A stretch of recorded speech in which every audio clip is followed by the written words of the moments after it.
Bismillahirrahmanirrahim. Alhamdulillahi rabbil alamin wassalatu wassalamu ala asyrafil anbiya'i wal mursalin sayyidina wa maulana Muhammadin wa ala alihi wa sahbihi ajma'in, amma ba'd. Alhamdulillah, hari ini kembali kita bisa hadir di majelis pengajian kita ini dengan berkat taufik dan hidayah daripada Allah Subhanahu wa taala. Mudah-mudahan taufik dan hidayahnya terus diberikan kepada kita, amin ya rabbal alamin. Sudah kita sebutkan atau kita pelajari pada minggu yang lalu bahwasanya di antara kewajiban kita yang paling penting itu adalah menyempurnakan iman kita sebelum mati. Jadi kita usahakan iman kita sempurna sebelum mati. Di antara ukuran kesempurnaan iman itu adalah kesempurnaan cinta kepada Rasulullah. Jadi bila sempurna cinta kita kepada Rasulullah, itu tanda bahwa iman kita sempurna. Yang dimaksud dengan kesempurnaan cinta kepada Rasulullah adalah bahwa Rasulullah itu lebih kita cintai daripada diri kita sendiri dan yang lain-lain. Termasuk abah kah, mama kah, laki, bini, anak, harta benda, pangkat. Jadi sesudah Allah, Rasulullah. Diri kita di bawah. Itu tanda sempurna iman. Nah, untuk menuju ke situ, kepada kesempurnaan cinta kepada Rasulullah, itu salah satu jalannya itu adalah kita mengenal, mempelajari kisah tentang Rasulullah sebanyak-banyaknya. Karena dari kenal itulah insya Allah karena akan tumbuh cinta. Nah, jadi disinilah pentingnya kita mempelajari ilmu yang disebut dengan sirah nabawiyah. Arti sirah nabawiyah itu adalah sejarah hidup Rasulullah. Nah, untuk lebih memahami sejarah hidup Rasulullah, itu bagus kalau kita mempelajari sebelum kelahiran Rasulullah, keadaan Jazirah Arab sebelum kelahiran Nabi. Karena ada sangkut pautnya, ada kaitannya. Jadi makanya di dalam pengajian yang lalu itu diantaranya kita mengisahkan mulai kisah Nabi Ibrahim alaihissalam. Karena beliau itu adalah disebut bapak agama.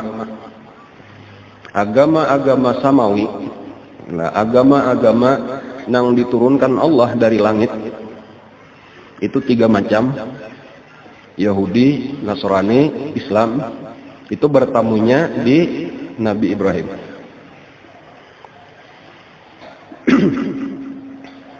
Jadi anak Nabi Ibrahim itu 2. Nabi Ishak dari istri yang bernama Sarah.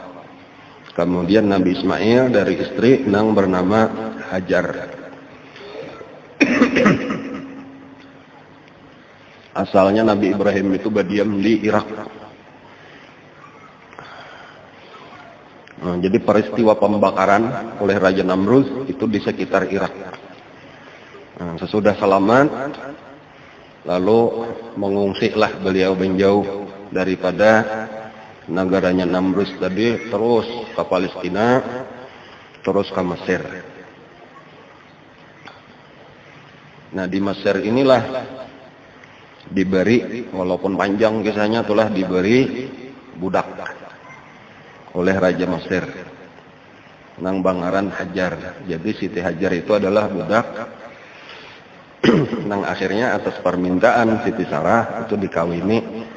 Nah, lalu melahirkanlah Nabi Ismail.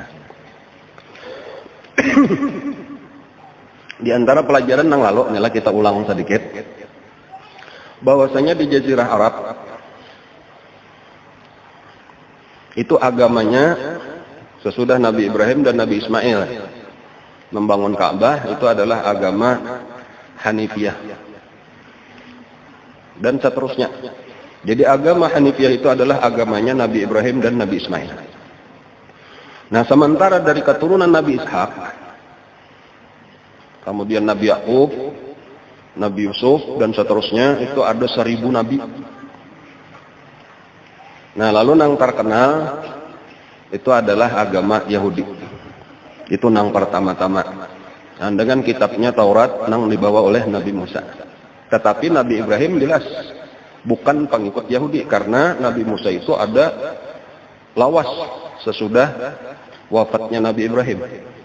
Jadi makanya di dalam Al-Quran itu diantaranya disebutkan, maka Ibrahimu Yahudian wala Nasranian walakin kana hanifam musliman. Bukanlah Nabi Ibrahim itu seorang Yahudi, dan bukanlah Nabi Ibrahim itu Nasrani, tetapi adalah Hanif dan Muslim. Jadi itulah agamanya Nabi Ibrahim sama lawan agamanya Nabi Ismail alaihissalam. Tetapi bukan berarti Yahudi lawan Nasrani itu salah. Itu agama datang dari langit juga, dan ada kitab sucinya. Yang salah itu adalah pendeta-pendeta yang merubah-rubah. Jadi makanya Yahudi nang asli, nang masih mengikuti Nabi Musa, itu di dalam kitab Taurat mereka disebutkan bahwa kayaknya akan ada Nabi akhir zaman. Nang lahir di Mekah, kemudian kayaknya hijrah ke satu tempat nang akan disebut Madinah. Lalu mereka, sebahagian daripada Yahudi tadi, berangkat menuju ke arah Madinah. Walaupun belum ada lagi Madinah waktu itu. Artinya belum bangaran Madinah lagi. Karena Madinah itu dingarani kayaknya sesudah Nabi hijrah. Pertama-tama mereka itu dari negeri Syam, itu menemui satu tempat yang disebut Khaybar. Orang Yahudi. Jadi ada kota besar Khaybar ngarannya. Nang ciri-cirinya itu mirip dengan Madinah, yaitu banyak kebun-kebun kurma. Lalu menetaplah di situ. Nah, lalu mereka membangun benteng-benteng. Jadi itu terkenal karena di situ daerah Khaybar, di situ perkampungan Yahudi nang banyak. Khaybar itu sekitar 200 km di utara kota Madinah. Lalu diperkirakan tadi kira-kira boleh jadi kayaknya di sini Nabi akhir zaman datang lalu menetap. Tetapi sebahagian lain pulang Yahudi bertarus sampai ke kota Yathrib. Nah, Yathrib inilah kayaknya akan menjadi Madinah. Jadi kesimpulannya Yahudi itu terbagi dua, ada di Khaybar, kemudian ada di Yathrib. Ini sejarah sebelum kelahiran Nabi. Lalu di Yathrib itu sendiri, Yahudi itu akhirnya terpecah kepada 3 kelompok. Artinya di situ ada, di situ ada, di situ ada bubuhan Yahudi.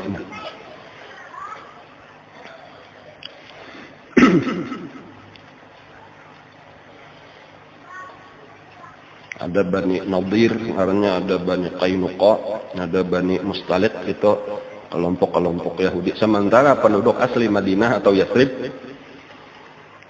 itu 2. Suku Aus lawan Khazraj. Itu penduduk asli Madinah, Aus dan Khazraj. Cuma banyak Aus dan Khazraj ini. Jadi kurang lebihnya kayak itu. Di Madinah atau di Yathrib sebelum kedatangan Nabi itu 1/3 penduduknya itu suku Aus. 1/3-nya lagi Khazraj. 1/3-nya lagi Yahudi yang terdiri daripada 3 kelompok tadi. Kurang lebihnya gambarannya dulu kayak itu.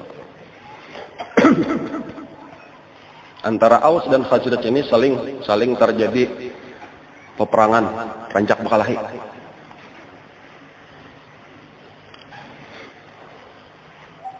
Lalu masing-masing bakawan lawan Yahudi, ada bakawan lawan Yahudi ini, ada bakawan Yahudi ini, minta bantuan.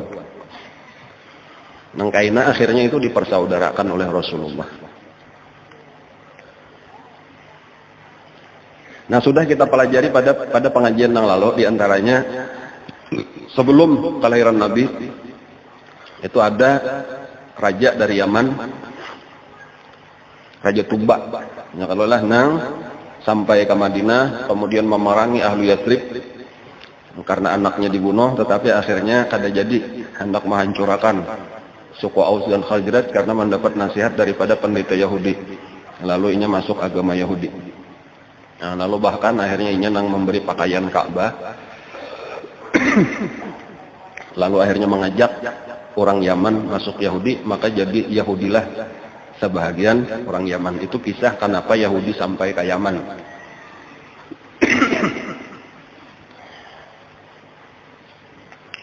Kemudian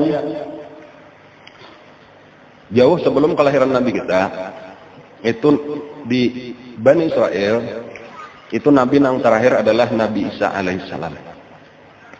Jadi sejak itulah ada pulang agama nang anyar, yaitu agama Nasrani ngarannya atau Kristen. Nah, dari Palestina sesudah Nabi Isa diangkat ke langit, itu pengikut-pengikut Nabi Isa itu menyebarkan agama Nasrani. Pendeta-pendetanya itu diantaranya ke utara, berarti ke Eropa, dan ke selatannya itu melewati ke timur, lalu ke selatan itu ke Afrika. Jadi agama Kristen itu menyebar diantaranya dari Palestina itu menyeberang ke Mesir, dan sampai Raja Mesir nang di waktu itu disebut Mesir adalah sekarang ini Iskandaria. Nah, rajanya disebut dengan Muqawqis. Muqawqis itu lalu masuk menjadi Kristen.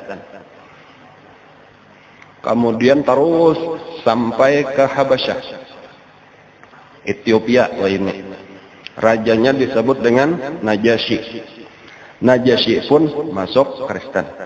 Jadi kayak itulah penyebaran agama Nasrani di Afrika, itu berasal dari Palestina, kemudian ke Mesir, kemudian ke Habasyah, terus ke pedalaman Afrika. Jadi sampai wahini nangaran di Ethiopia atau di Mesir itu banyaklah penduduknya masih beragama Kristen. Nah, cuman yang perlu kita ketahui lah bahwa agama Nasrani yang disebarkan di Mesir dan di Afrika itu adalah agama Nasrani yang asli daripada Nabi Isa. Jadi perbedaannya agama Nasrani yang asli daripada Nabi Isa yaitu mengakui bahwa Tuhan cuma satu, yaitu Allah. Tidaklah Nabi Isa itu kecuali seorang nabi, seorang utusan. Bukan Tuhan, bukan anak Tuhan. Tuhan satu aja. Jadi ngarannya agama tauhid juga, agama nang bujur. Itu nang penting. Sebagaimana Yahudi nang pertama sebelum kedatangan Rasulullah, baik nang di Khaybar ataupun nang di Yatsrib, nang diikuti oleh Raja Tuba, itu adalah agama nang benar, yaitu agama tauhid. Agama nang datang dari Nabi Musa alaihissalam.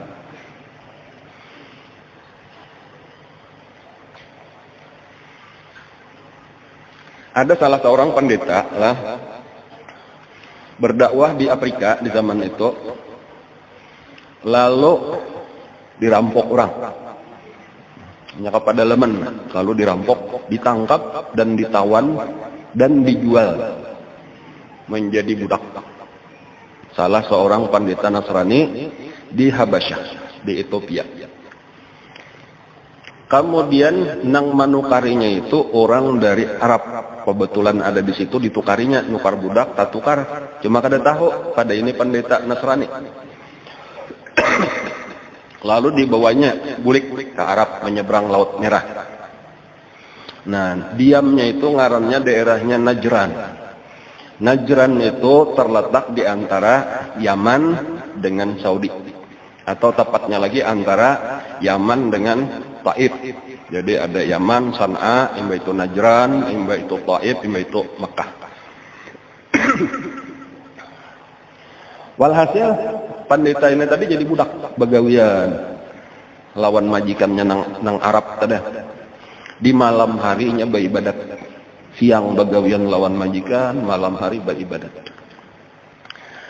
Pada suatu malam, majikannya ini, anak bakamih lah, bangun malam. Melihat di kamar budaknya itu diterangi oleh cahaya. Nah, ini ngarannya karamat. Jadi kenapa maka karamat ini? Karena agamanya bujur. Ini beribadah kepada Allah, mengesahkan Allah, lalu beribadah menyembah Allah. Dan memang orang alim, pendeta, Pak. Dan jadi kayak itulah orang-orang nang bujur, kayak itu itulah tanda-tandanya itu diberi oleh Allah tanda bahwa ini bujur. Di antaranya karamat sebagaimana pendeta Yahudi. Nah, nang bersama Raja Tuba dulu ketika diuji dengan para dukun itu mereka itu selamat daripada sambaran api, tetapi malah dukun nang biasa menyembah api malah itu nang disambar oleh api. Itu tanda dari Allah bahwa ini agamanya bujur. Kayak itu. Jadi itu salah satu pelajaran kesan kita tuh orang-orang nang melaksanakan bujur itu diantaranya ada tuh nang diberi Allah karamat ngarannya. Itulah nang pantas kita ikuti. Walau kita kada bakaramat, tetapi nang minimal nang kita turuti orang-orang nang bakaramat itu tanda bahwa itu bujur. Namun sampai ke atas kada ada nang bakaramatnya itu dipertanyakan bujur juga. Itu pahamnya ajarannya itu. Dan jadi kenapa maka kita mengikuti jalan tasawuf, jalan wali-wali Allah? Karena di sini nampak bahwa mereka itu bujur, itu kisah karamatnya banyak.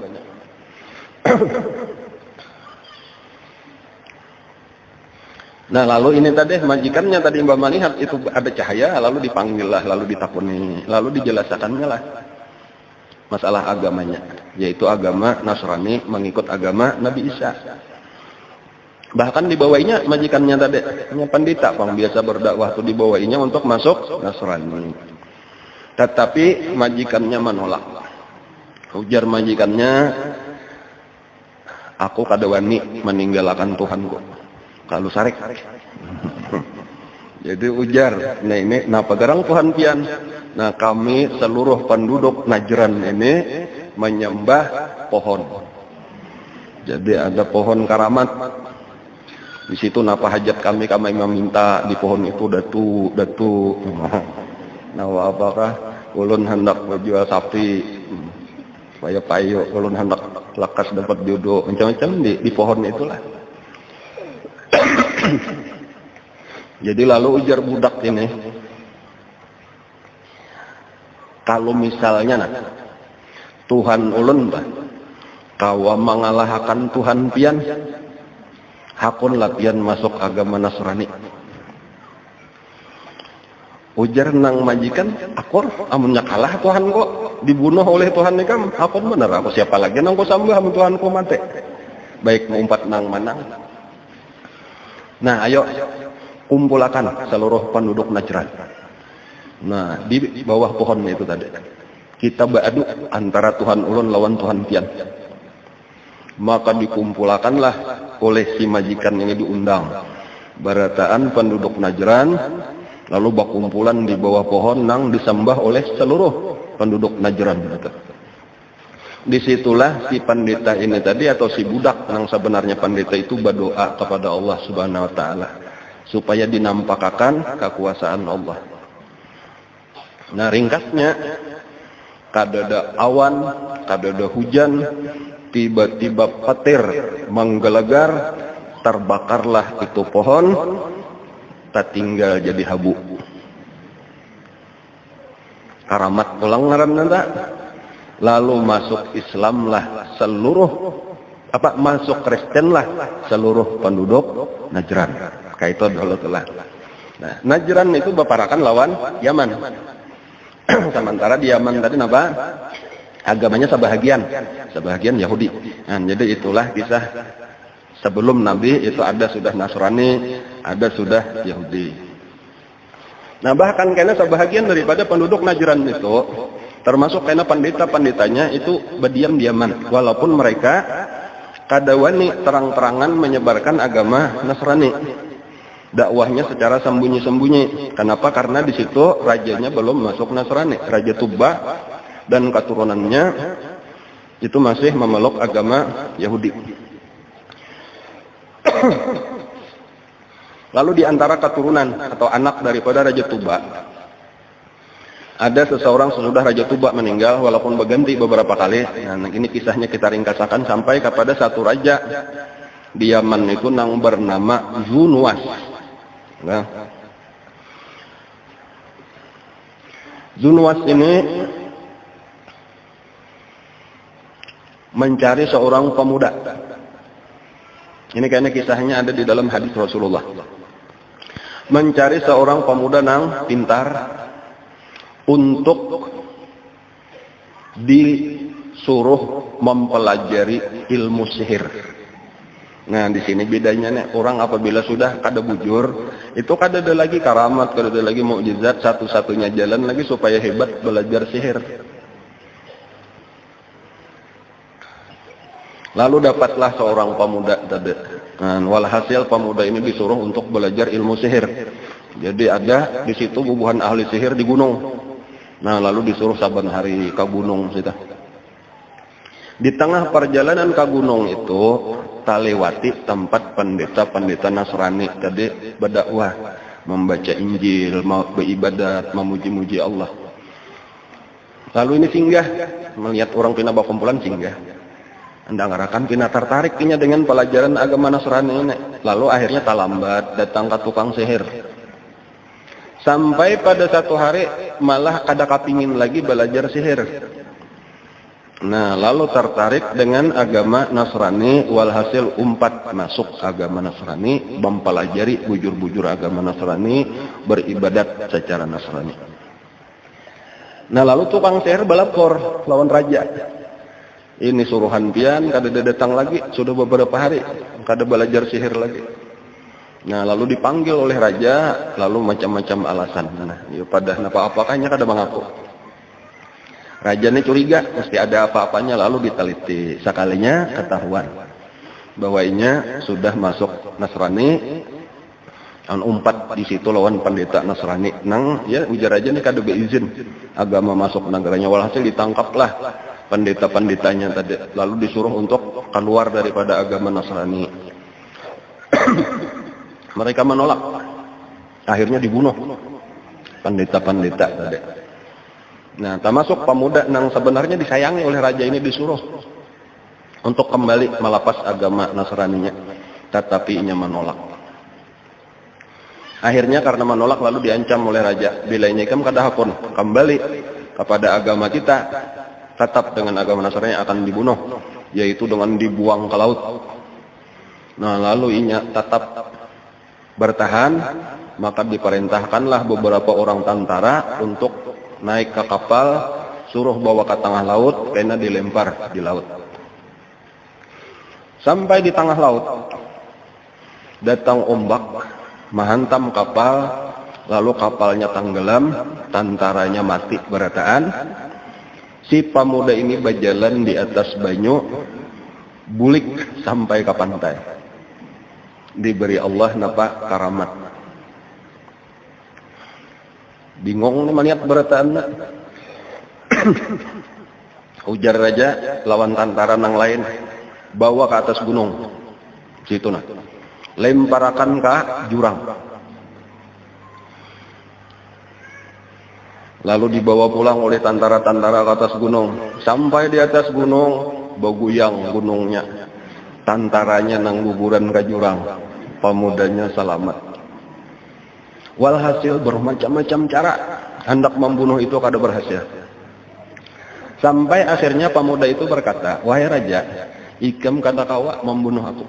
Karena aku ini dilindungi oleh Allah Tuhanku. Tetapi kalau ikam hendak membunuh aku, satu-satunya jalan adalah gunakan panah dan busurku. Satu. Kemudian ikam baca makalahan, bacaannya Bismillah Rabbil Ghulam. Arti Bismillah Rabbil Ghulam dengan nama Allah Tuhannya pemuda ini. Dan harus disaksikan oleh seluruh penduduk Yaman. Nah, maka dipanggillah penduduk Yaman, dikumpulkan, lalu pemuda tadi diikat di sebuting tihang, lalu raja mengambil panah dan busur pemuda itu, lalu dipanah. Dan kisah ini menyebar, tuh Berataan tahu kisahnya.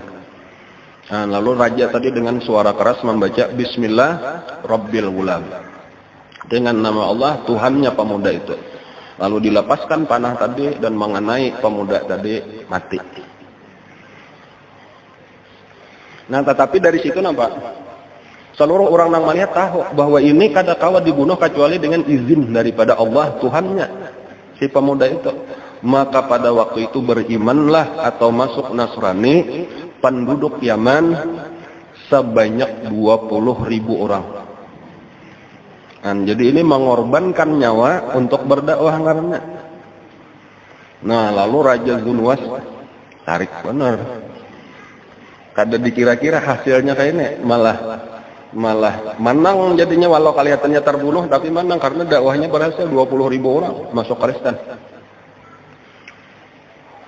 Nah, lalu dengan kemarahannya itu lalu disuruh tangkap nang 20.000 tadi, lalu diulahkan lubang atau parit. Nah, disitulah nang disebut istilahnya itu dengan ukhdud. Jadi ada di dalam Al-Quran itu dikisahkan oleh Allah, qutila ashabul ukhdud an-nari dzatil waqud idhum 'alaiha qu'ud wa hum 'ala ma yaf'aluna bil mu'minina syuhud wa ma naqamu minhum illa an qalu amanna billahil azizil hamid. Lalu diisi dengan kayu bakar di dalam lubang nangganal tadi, lalu dinyalakan, lalu ujar aja barang siapa tetap dengan agama Nasraninya akan dilempar ke dalam api. Barataan kadadana hakunnya babulik, barataan bertahan, maka dilemparkanlah ke 20.000 tadi ke dalam api. Dan cuma disebutkan bahwasanya mereka itu sebenarnya diselamatkan oleh Allah. Sebelum disambar api itu sudah dicabut rohnya oleh Allah, sehingga kada pernah merasakan sakit sedikit pun.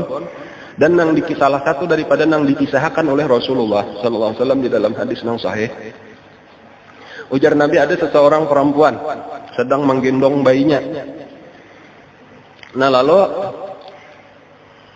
ketika perempuan ini pun ditawari, inya ragu-ragu karena maras melihat anak. Nah, lalu anaknya itulah nang berucap padahal masih bayi. Nah, berucap lawan mamanya untuk menguatkan hati mamanya, ya ummah alqi nafsaki fa inna munqalabaki aljannah. Wahai ibu, lakasi beluncat, sekarang sabujulannya kita beluncat ke dalam surga. Dan maka mamanya itu tanpa ragu-ragu lagi dengan bayinya tadi beluncat ke dalam api. Habislah 20.000 tadi. Nah, itu kisahnya. Kecuali satu. Nah, ini supaya kisahnya panjang. Ini habis selesai. Tapi ini bukan dongeng lah, ini bujuran kisahnya. Nah. Kecuali satu orang.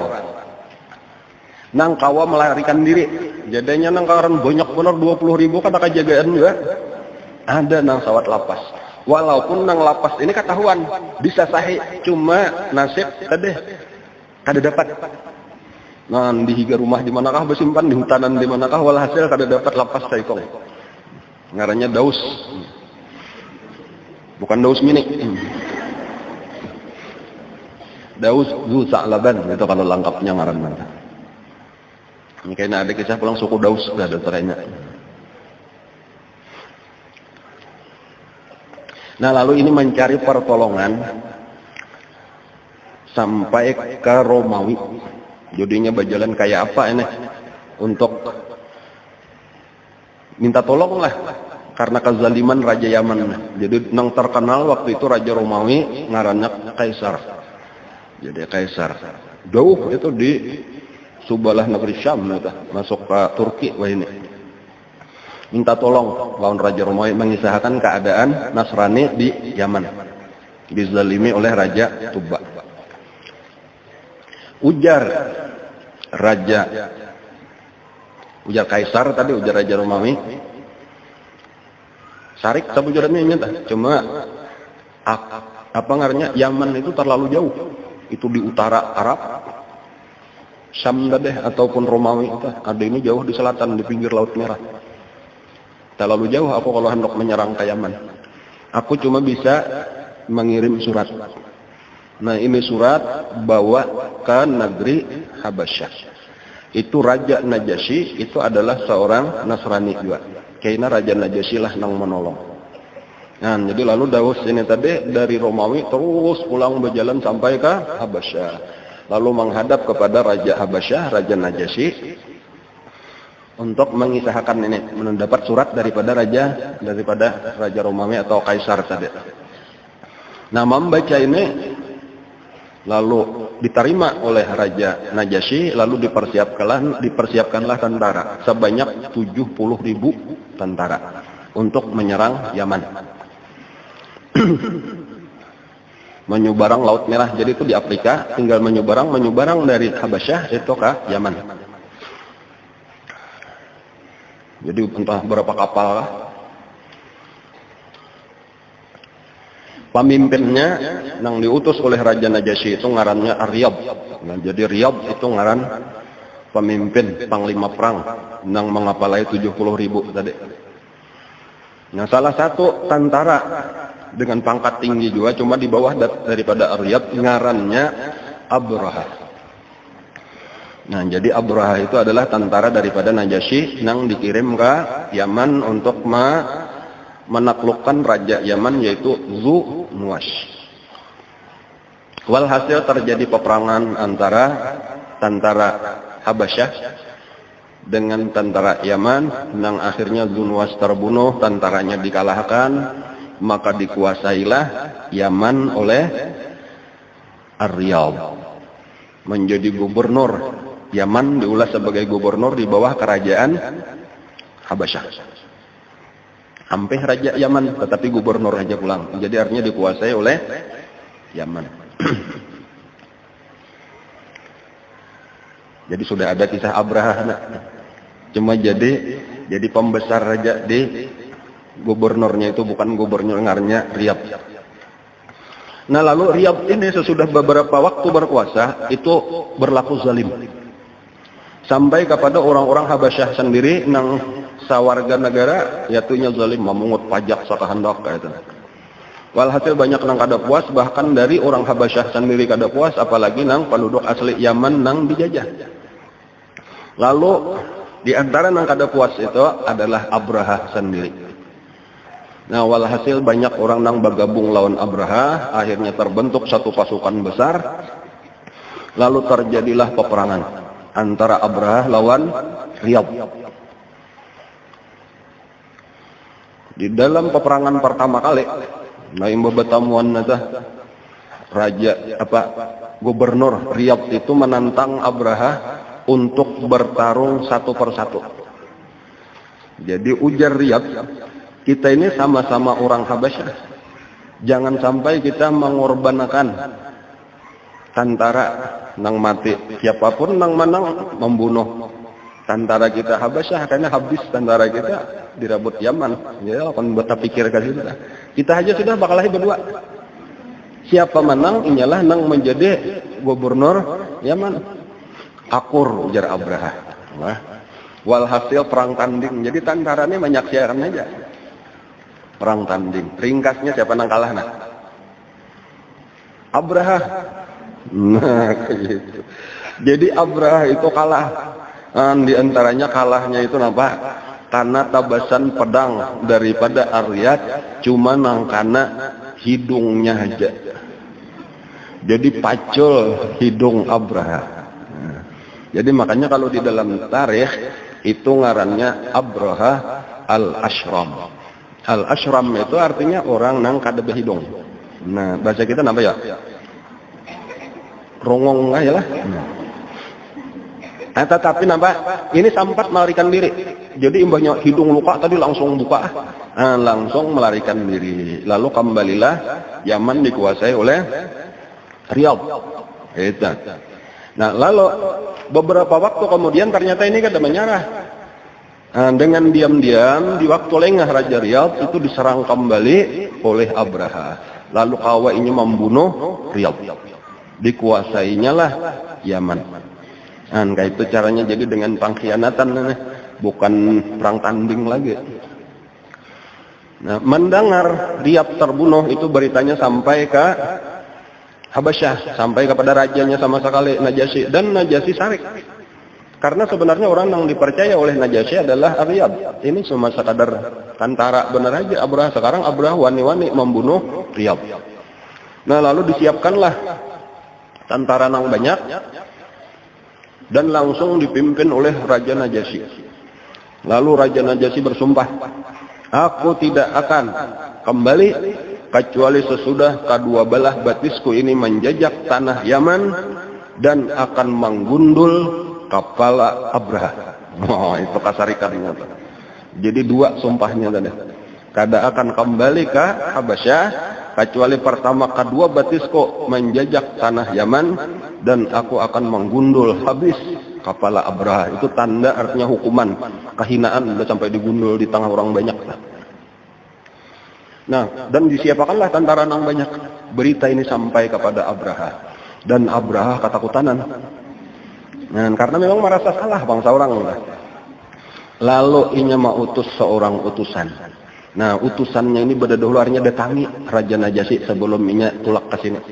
Nah, bawakan ini tanah Yaman, dibawakan sakantungan tanah, kemudian kapalanya digundul. Jadi digundul berdahulu, dibuat juga sakantungan rambutnya, sakantungan tanah, kemudian sabutingnya lagi surat. Nah, jadi sampaikan nenek. Nah, di dalam isi surat itu dikisahkanlah sebenarnya ulun kada malawan pian, Riyad ini orang zalim, kayak ini kisahnya, ini gasan kebaikan pian juga. Karena ini mah nimbulakan apa ngaranna pemberontakan, kayak bahkan orang Habasyah sendiri merasa terzalimi dengan Riyad. Jadi seluruhnya Yaman tetap di bawah kekuasaan pian. Pian kada usah datang, ini tanahnya sudah ulun kirimi, jejak aja. Dan ini rambut ulun sudah ulun gundul, silakan. Jadi memang ulun sudah tunduk lawan pian. Akhirnya hilanglah kemarahan Raja Najasyi. Sampai sarik melihat nangkainan tanda itu. Lalu dimaafkanlah Abraha dan ditetapkanlah Abraha secara resmi sebagai gubernur Yaman.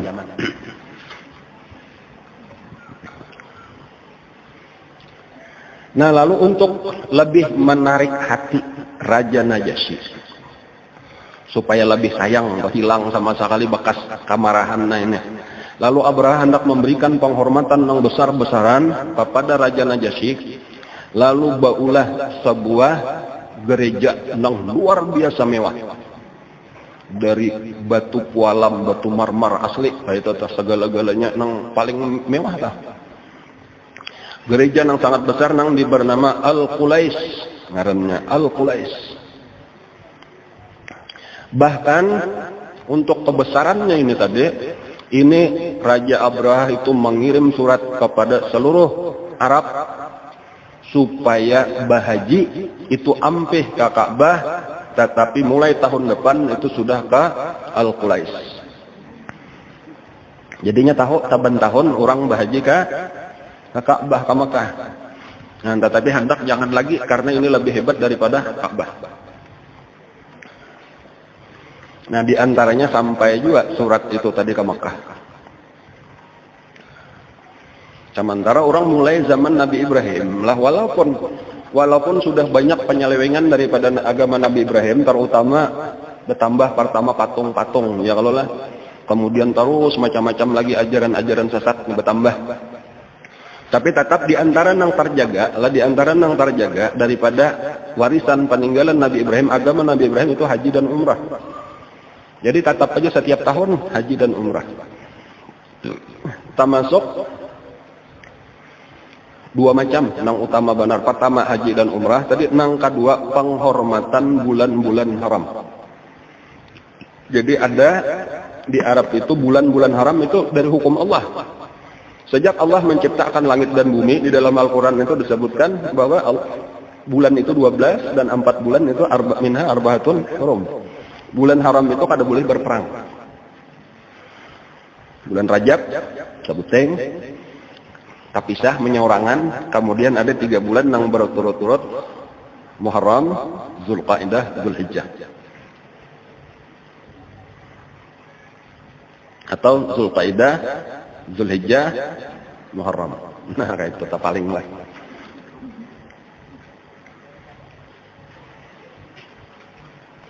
Ini masih Syawal kalau lagi lah. Nah, imbah ini apa? Zulqa'dah. Itu masuk bulan haram sudah. Imbah itu kayaknya Zulhijjah. Itu bulan haram pula. Kemudian Muharram. Itu 3 bulan berturut-turut, sabulan tapi sah, yaitu Rajab. Itu peraturan Allah ya, dan itu disampaikan oleh Nabi Ibrahim. Itu bulan mulia.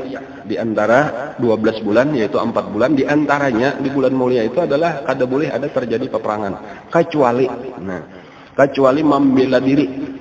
Jadi kalau membela diri artinya ada orang yang memerangi itulah yang zalim, itulah yang melanggar hukum Allah. Adapun yang membela diri kada berdosa.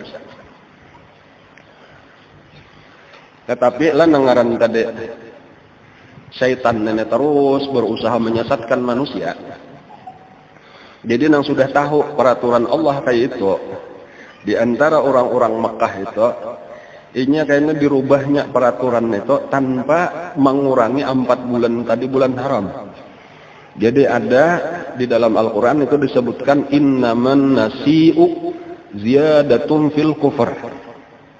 Jadi ada istilah nasi. Nasi itu artinya menunda. Jadi bahasa Indonesianya menunda. Mereka itu apabila hendak berperang, tetapi takana bulan haram, itu bulan haram ditundanya. Jadinya bulan hukum saurang.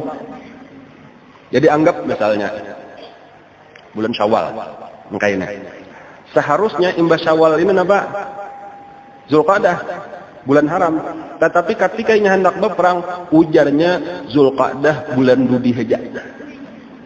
Nah, bulan ini kita ulah bulan 13 ngaranna. Ini bulan tambahan untuk menunda bulan Zulqa'dah. Itulah yang disebut dengan nasi, yaitu tambahan di masa kafir. Sama aja karena 2 bulan sudah Zulqa'dah, Zulhijjah. Masuk Muharram, tapi hendak berperang, ujarnya Muharram bulan Dzulhijjah. Bulan ini bulan tambahan.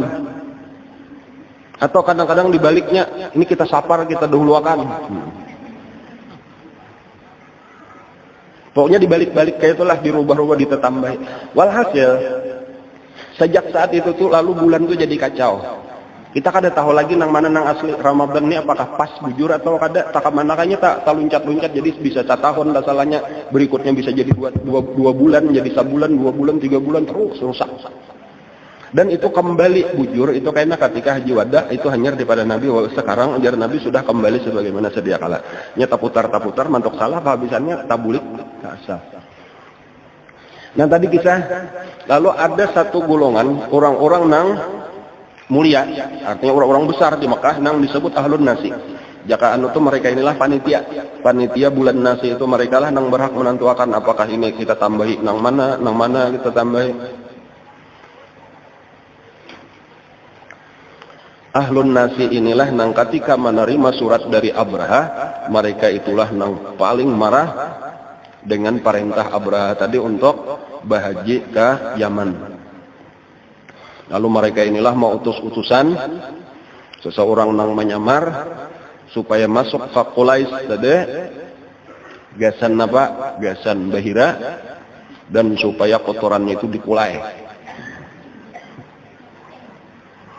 Nah, jadi kayak itulah tadi ada seorang nang kayak pengamis saja datang dari situ, beraba-raba, lindat-lindat kadang-kadang kelihatan orang gila. Lalu dikulainya pulang, di lantainya, ditawingnya. Dan akhirnya ketahuan juga, diteliti siapa ini. Nah, lalu akhirnya tahu bahwa ini dari perintah dari Makkah. Maka marahlah Abraha, lalu bersiap-siap untuk menyerang Mekah. Tujuannya cuma satu, yaitu meruntuhkan Ka'bah. Nah, tahun itulah yang disebut dengan Amul Fil, tahun gajah. Dalam satu riwayat itu tantaranya Abraha itu 12.000. Jadi kada gagampangan tuh, kada ada nangkawannya melawan 12.000 tentara, bahkan ada 100 gajah. Jadi kenapa disebut tahun gajah? Karena di dalam 12.000 tentara itu ada 100 ekor gajah. Kunal-kunal. Nah, jadi berangkatlah dari Yaman, kotanya San'a, melewati Najran, melewati Taif. Dan bahkan ada di tengah-tengah jalan itu ada beberapa suku yang berusaha untuk menghalangi, tetapi barataan dihancurkan oleh Abraha, dikalahkan. Dan tetapi di antara yang paling jahat itu ada orang Taif. Yang demi keamanan kota Taif, jarnya kami kada menghalangi, bahkan kami hendak membantu asal kota kami jangan diganggu. Nah, lalu inya berusaha untuk menjadi penunjuk jalan. Zuruwail kalau ada salah ngarannya tuh, Zuruwail. Itu nang mengawani, menunjukkan Makkah, membantu musuh sebujurnya, padahal hendak menghancur Ka'bah seorang. Nah, lalu itu pengkhianat. Nang di tengah jalan itu sebelum sampai ke Makkah malah mati di jalan. Nah, lalu dikuburkan oleh tentaranya Abraha di pinggir jalan antara Makkah dan Taif. Nah, itu terkenal, itu Zurugail itu di Arab itu sebagai pengkhianat. Itu jadi papatah bila disebut Zurugail itu artinya pengkhianat. Itu bilanya orang lalu bahari itu. Bilanya orang lalu di situ itu ditawaki orang. Jadi kuburnya jadi tatawakan orang. Kubur pengkhianat karena membantu Abraha menunjukkan jalan menuju Ka'bah. Di tengah jalan itu diantaranya tentaranya Abraha itu merampas dua. Banyak nang dirampas, sebagian diantaranya nang dirampas itu adalah kuda, unta milik Abdul Muttalib. Jadi di saat itu penguasa Mekah itu dipimpin oleh Abdul Muttalib. Nah, lalu ringkasnya berhenti lah sampai di satu tempat nang bangaran Wadi Hasir, Wadi Muhassir, yaitu Wadi Muhassir di Parak Mina lah kalau ini ada. Biasanya kalau kami itu kan sini Wadi Muhassir. Situlah tempat bemandaknya tentara Abraha. Jadi bemandak di situ adalah gajahnya itu kan hakon lagi berjalan. Jadi sampai di situ bemandak. Lalu bilanya dipaling hakon berjalan, bila dihadapakan nampak ke Makkah ada hakon lagi balukut pulang. Jadi bingung juga Abraha. Nah, pada saat itulah Abdul Muttalib itu menghadap, minta izin untuk bertemu dengan Abraha. Nah, ringkasnya lalu diterima oleh Abraha. Dan pertama melihat saja sudah tuh Abraha lawan Abdul Muttalib itu langsung timbul rasa penghormatan. Jadi wibawa Abdul Muttalib itu nampak. Abraha itu duduk di atas singgasana, Abdul Muttalib itu duduk di karpet di bawah. Hendak kejar tuh Abraha itu membawa mengiau nih supaya duduk betatai di kursi nih. Dan cuma takutan kalau artinya bubuhan tentaranya ini sarik, kenapa maka musuh dimuliakan. Nah, tetapi hendak meletakkan di bawah rasa kada pantas, itu wibawanya besar. Akhirnya Abraha nang turun lalu duduk berdua di bawah. Nah, lalu di antara pembicaraan ujar Abraha, "Napa hajat ikan?" Ujar Abdul Muttalib, "Aku cuma meminta ada 200 untaku diambil oleh tentara ikam, tolong belikan itu aja." Ujar Abraha, "Aku mengira kedatangan ikam ini bukan untuk urusan unta, karena ada urusan yang lebih besar, yaitu aku hendak meruntuh Ka'bah. Masa ikam nggak ada menyinggung ini? Sekalinya unta nang diurus." Biar tuh model kayak mahina akan. Tadi aku sudah menghormati ikam. Ujar Abdul Muttalib, "Unta itu adalah milikku, adapun Ka'bah itu adalah milik Allah. Jadi karena milikku aku bertanggung jawab untuk mengurus milikku, adapun Ka'bah itu aku serahkan ikam langsung karena berurusan lawan Allah, pemilik Ka'bah." Nah, maka terdiamlah Abraha. Lalu akhirnya ujar Abraha lawan tentaranya, "Serahkan ini untanya nang dirampas bulikakan." Dan lalu buliklah Abdul Muttalib ke Makkah dengan membawa 200 unta tadi. Dan lalu memerintahkan kepada penduduk Makkah supaya keluar dari Makkah kosongakan. Naiklah ke gunung-gunung, kita melihat apa yang akan terjadi. Dan karena kita kada mungkin melawan 12.000 tentara ini. Nah, pada saat itulah Abraha berusaha lagi untuk menggerakkan untanya tadi, kudanya tadi, gajahnya. Walhasil gajahnya tetap kada hakun. Pada saat bingung kayak apa caranya, tahu-tahu datanglah rombongan burung ababil. Nah, itulah kisah mereka itu burung halus-halus saja, soalnya burung ababil itu kurang lebih burung pipit. Walhasil halus kudu gonol-gonol kayak Garuda Pancasila. Membawa batu masing-masing 3 biji, di montongnya, di patoknya sabuting, di tangannya 2 buting. Nah, jadi bila saya hitung 2 biji, halus-halus saja pulang, kurang lebih kacang lah. Terbuat daripada tanah nang terbakar. Nah, jadi kayak batu bata aja, halus-halus. Itulah nang dilemparkan, datang berbondong-bondong, kayaknya sagulungan, kayaknya datang sagulungan. Pulang kada tahu datang dari mana. Alam tara kaifa fa'ala rabbuka bi ashabil fil alam yaj'al kaidahum fi tadlil wa arsalahum tayran ababil tarmihim bihijaratin min sijil faj'alahum ka'asfin ma'kul. Jadi setiap kana itu ujar paculan daging runtuh.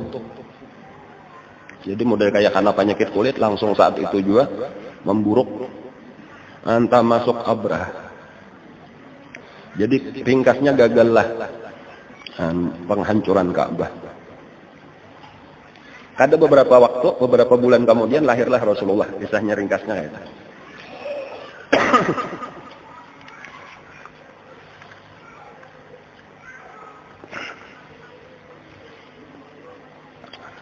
Cuma kita kembali dahulu kisah Quraisy, kalau lah kisah Mekah. Sejam baraklah. Dikisahkan pada pengajian nang lalu, jadi ini kita berpindah dulu judulnya pulanglah, bahwa Mekah itu asalnya didiami oleh Nabi Ismail dengan suku Jurhum. Nah, lalu zuriat Nabi Ismail inilah nang berdiam di Mekah. Tetapi akhirnya Jurhum itu diserang oleh Khuza'ah, Bani Khuza'ah.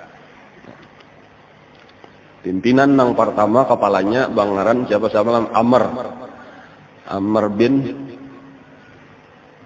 Amr ibn siapa? Sudah ingat?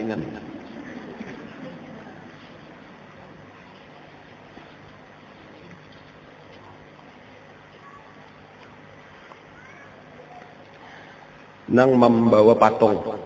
Nah, lalu mulailah patung disembah di Arab.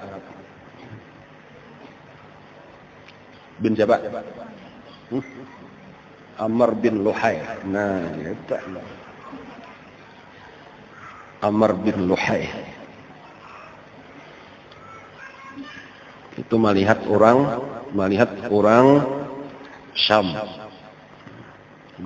Amalikah karena itu orang pedalaman juga bukan bukit di Syam itu. Menyembah patung hendak juga. Nah, itulah syaitan membisiki sabu jalannya. Itulah yang membawa patung ke Mekah. Lalu diperintahlah orang Arab bertahan karena ini penguasa Mekah. Dan itu kekuasaannya itu terus menerus sampai kepada anaknya, cucunya, buyutnya dan seterusnya. Bani Khuza'ah itu berkuasa ujar untuk kurang lebih sekitar 500 tahun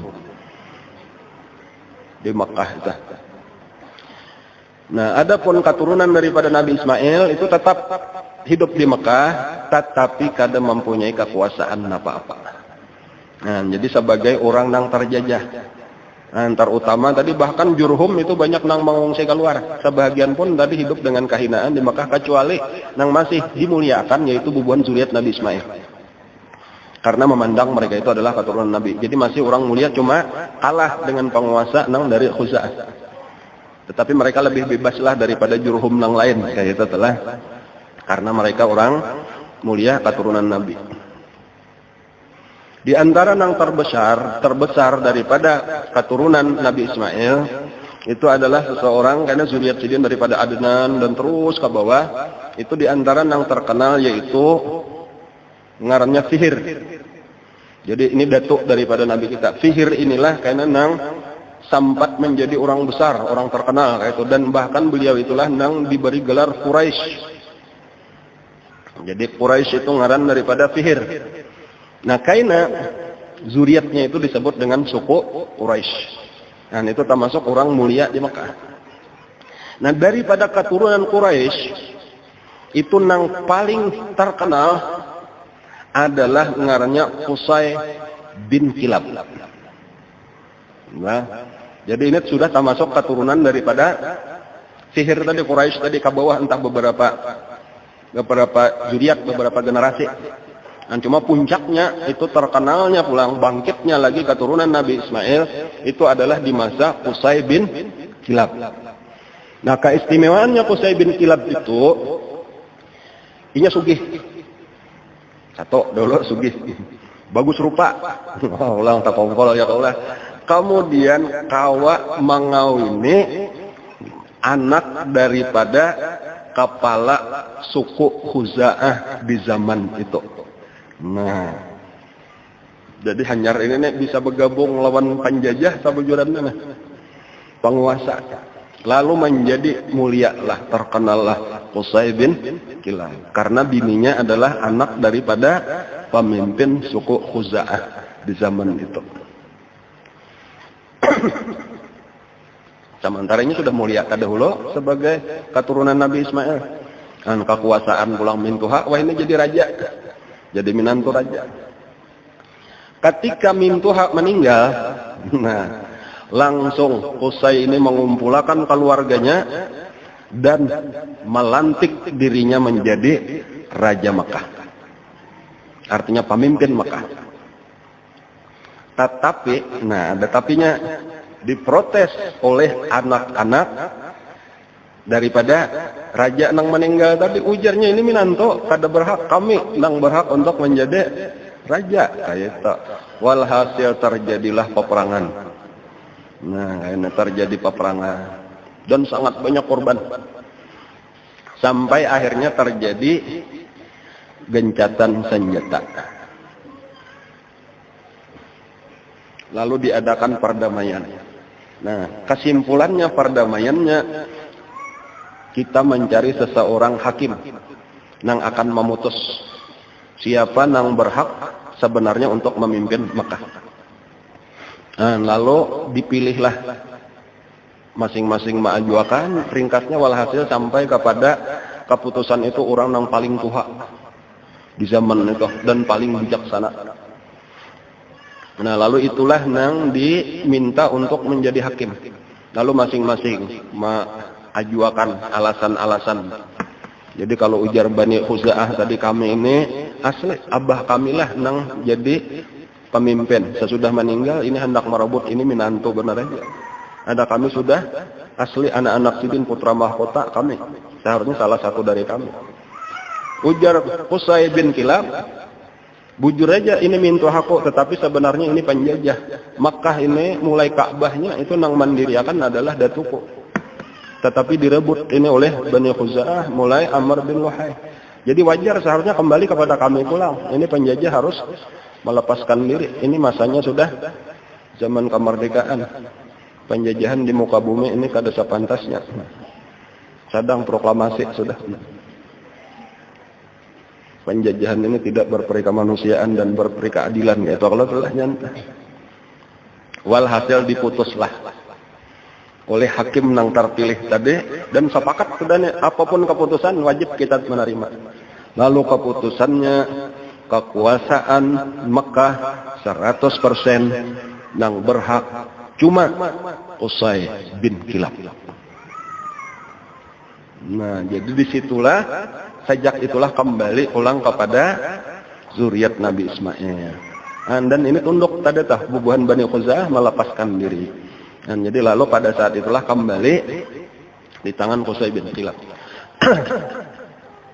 Qusay itu karena bisian anak ngarannya siapa ya? Abdul Manaf, yalah. Abdul Manaf itu bisian anak, kemudian karena di ngarannya Hashim. Atau Hashim dulu lah. Hashim dulu. Hanyar Abdul Manaf. Bahkan dua itulah, ini banyak anaknya lah. Anak Qusay itu katanya dua, caikong ya Pak. Ada Hashim, ada Zuhrah. Saudaranya adalah ada Hashim, ada Zuhrah. Hashim itu bisian anak Abdul Manaf. Zuhrah bang anaknya siapa? Abdul Manaf juga. Nah supaya nyaman mengatakanlah. Jadi tadi ada anaknya Qusay bin Kilab itu ada Hashim, anaknya Abdu Manaf. Ada lagi anaknya Saikung ngarannya Zuhrah, ini lalakian jala, anaknya pun Abdu Manaf. Hashim beisian anak tadi Abdu Manaf, anaknya Abdu Manaf Abdul Muttalib. Zuhrah beisian anak Abdu Manaf, anaknya Abdu Manaf Wahab. Pahamlah? Wahab ini kena beisian anak Aminah. Abdu Manaf nang beisian anak Abdul Muttalib, beisian anak ngarannya Abdullah. Itu. Menyesalahkan kita jujur akan teman.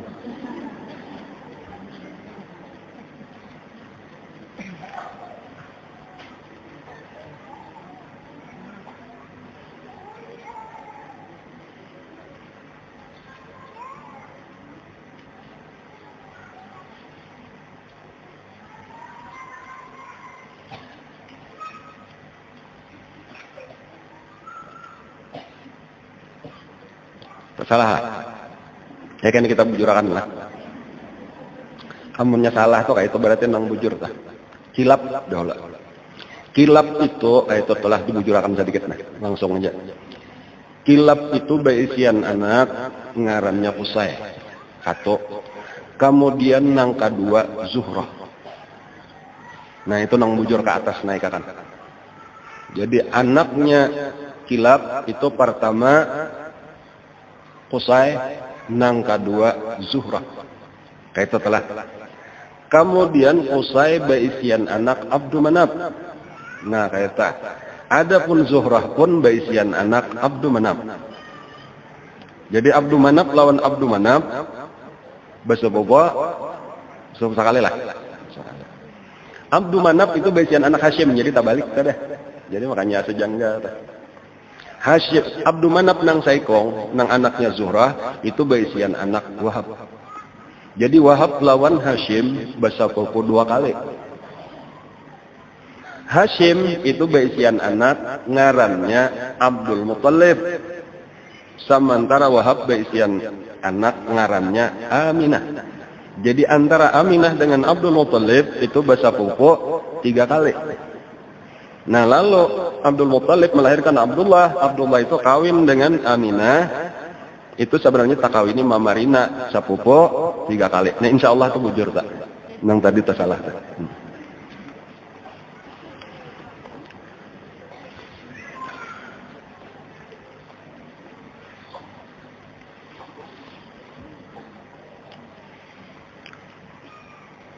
Sabuting tambahan lagi kisah lah.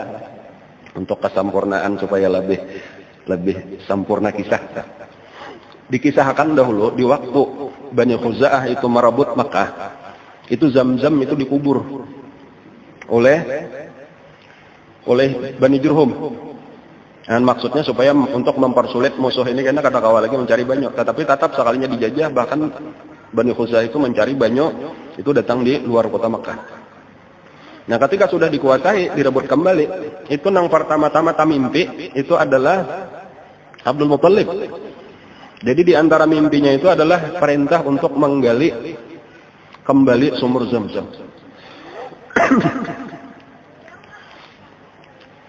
Walhasil Abdul Muttalib ini membawai bubuhan Quraisy untuk menggali sumur Zamzam, tetapi kada ada nahapun. Yang sampai akhirnya ringkasnya Sidin Saurangan menabuk Saurangan. Dan bahkan ketika sudah hendak menabuk itu malah dihalang-halangi oleh Quraisy. Artinya apa ikan menabuk di sini? Ini mengganggu orang tawaf, orang berhaji. Lalu di waktu Sidin menabuk itulah orang-orang Quraisy hendak menghalang-halangi. Sidin waktu itu Abdul Muttalib itu cuma beisian anak Saikung menyar lalakian. Anak pertama ngarnya Al-Harith. Jadi anak pertama Al-Harith. Cuma inilah nang kawa membantu Abdul Muttalib.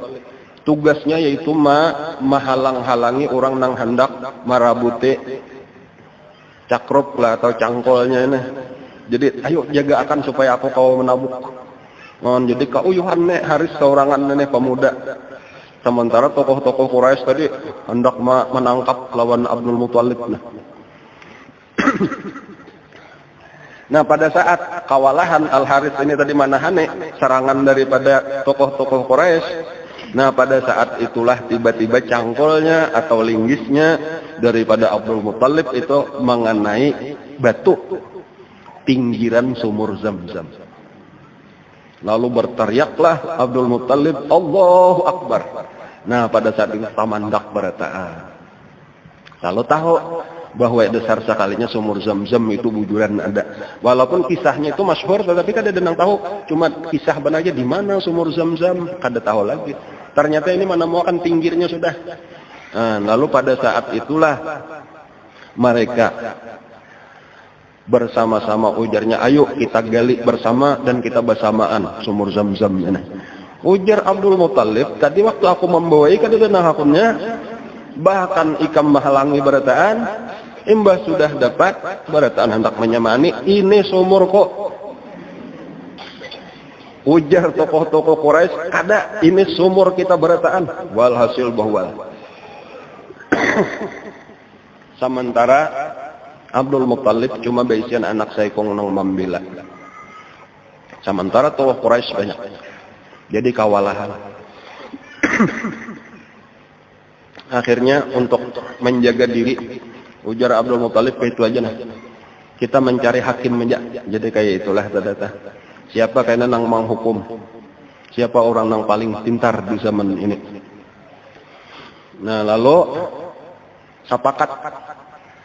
Waktu itu orang yang terkenal bijaksana itu malah adanya di Madinah, di Binyan, dukun pulang. Jadi ngarannya Kahinah Bani Sa'id, itu andaknya dia Yasrib. Lalu sepakatlah, karena artinya siapa yang diputusakan oleh Kahinah itu, Kahinah itu artinya dukun perempuan. Itulah karena yang menjadi pemilik sumur Zam-Zam. Walhasil tulakan. Sampai ke Madinah, ternyata dukunnya ini lagi kadada di Madinah, sedang bepergian ke Khaybar.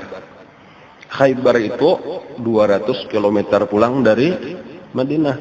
Adapun dari Makkah ke Madinah aja hampir 500 km. Jauh benar artinya berjalan enggak?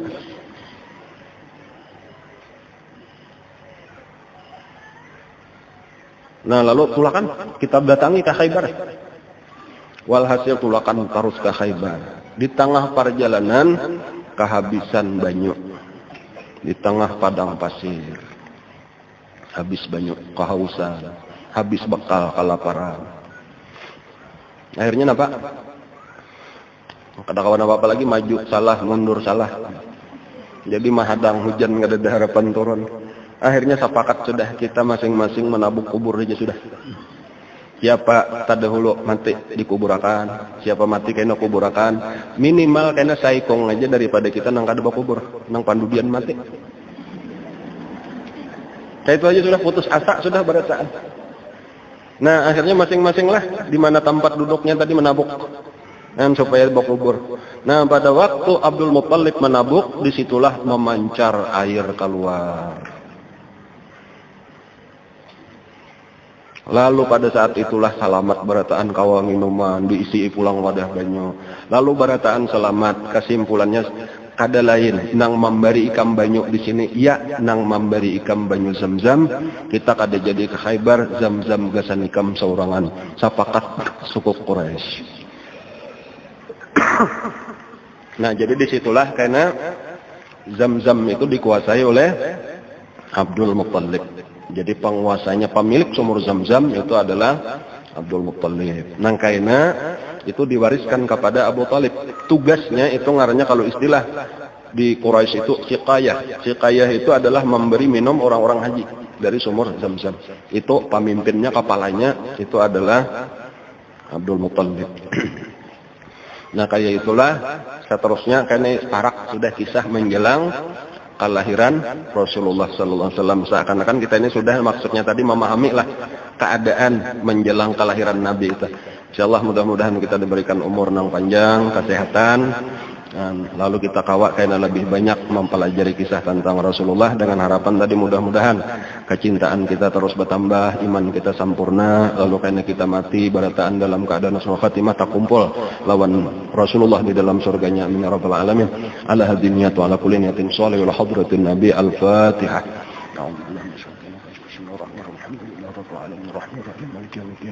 Iyyaka na'budu wa iyyaka nasta'in ihdinas siratal mustaqim siratal ladzina